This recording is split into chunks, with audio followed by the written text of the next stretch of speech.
कि राजनीति में वर्चस्व की लड़ाई कोई नहीं चाहता है कि नए लोग आगे आ जाए, लेकिन कल हमने जवाब दिया, करारा जवाब दिया कि बीजेपी और कांग्रेस नेताओं को अभी अगले 1 महीने तक नींद नहीं आएगी। एक तीर एक कमान।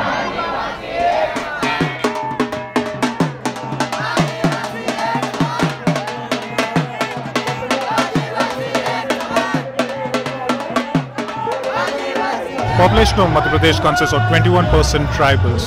However, their human development index is quite poor and abysmal. To address these problems and a bevy of other such problems, a new political force has entered the arena just around the assembly elections that are to be held this year, and they call themselves JAS or Jai Adivasi Yuva Shakti. At the helm of JAS is Dr. Hiralal Alawa, a doctor from AIIMS in Delhi. साथियों, अगर वास्तव में चाहते हो कि हमको हमारे अधिकार मिले तो हमको आदिवासी सरकार बनाना पड़ेगी। और जिन बीजेपी और कांग्रेस के नेताओं ने आदिवासी इलाकों को लूटपाट करी है, हमारी जमीन लूटी है, अगर वापस लेना है जमीन तो सिर्फ और सिर्फ आदिवासी सरकार ही जमीन दिला सकती है। और डॉक्टर हीरालाल इस मंच से गारंटी लेता है कि अगर आप लोग आदिवासी सरकार बनाएंगे तो जितनी जमीन पिछले 70 सालों में इन लुटेरों ने लूटी है, 2 महीने के अंदर अंदर वापस छीन के दिखा देंगे। इस बात को भी गारंटी देता है।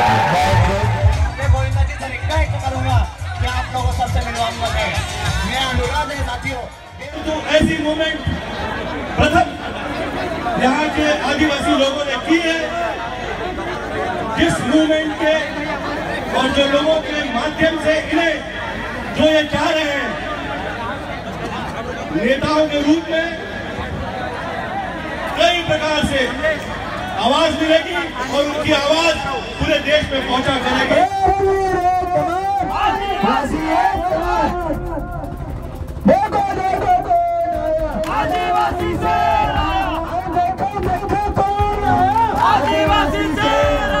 हमको यहाँ पे सबसे ज़्यादा तकलीफ है कि हमारे लोग अशिक्षित हैं और वो लोग दूसरे लोगों की गुलामी कर रहे हैं और उन लोगों को वो लोग जागने नहीं दे रहे हैं। जागरूकता नहीं है, शिक्षा का अभाव है, स्कूल कॉलेज महिलाओं के लिए विशेष सुविधा नहीं है, चिकित्सा की सुविधाओं का अभाव है, कुपोषण बढ़ता ही जा रहा है। चाहे केंद्र सरकार हो या राज्य सरकार हो, जिसमें बीजेपी हो या कांग्रेस हो, दोनों ने आदिवासियों की जो जल जमीन जंगल के मुद्दों से उन्हें बेदखल किया गया, उनको उनके अधिकारों से, जो संविधान में दिए गए अधिकारों से उनको बेदखल किया गया।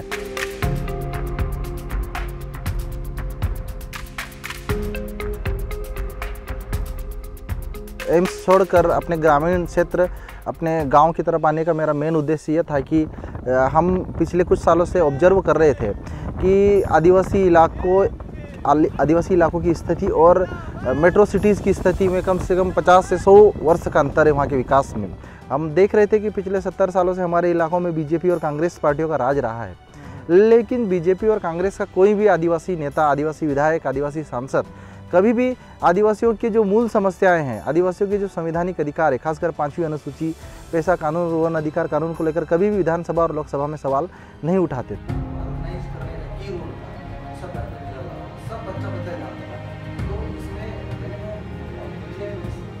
हमने ये सफ़र 2012 से शुरू किया था।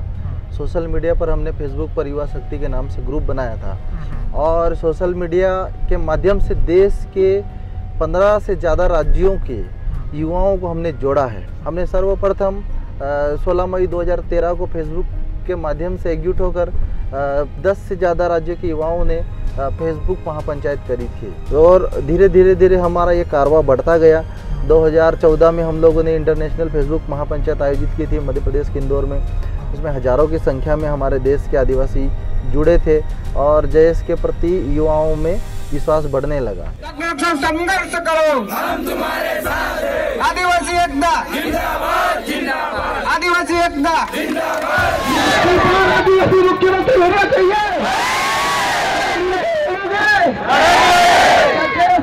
हमने माननीय मुख्यमंत्री जी को एक सुझाव दिया था कि अगर आपको आदिवासी इलाकों में अपनी राजनीतिक पार्टी को वजूद बचाना है तो हमारे समाज के, ट्राइबल समाज के जो पढ़े लिखे युवा हैं, नए युवाओं को राजनीति में मौका देना चाहिए। तो उन्होंने जवाब देते हुए कहा था कि आप शामिल हो जाइए हमारे साथ। तो हमने कहा कि माननीय मुख्यमंत्री जी, हम अभी शामिल नहीं हो सकते आप बीजेपी में, क्योंकि बीजेपी का विचारधारा से जयेश की विचारधारा मैच नहीं खाती है।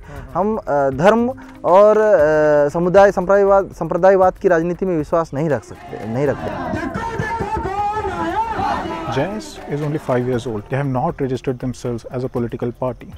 The candidates will contest this year's Madhya Pradesh elections as independents. And yet, Dr. Hiralal Alawa, who is the founder of JS, is quite confident that they will become the kingmakers after the results are declared.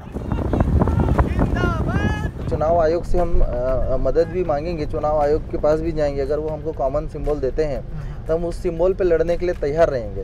सभी समर्थित उम्मीदवारों से एक bond भरवाएंगे जिसमें उनसे लिखाया जाएगा कि अगर चुनाव जीतने के बाद किसी भी कीमत पर बीजेपी या कांग्रेस जैसी राजनीतिक पार्टियों का समर्थन नहीं करेंगे।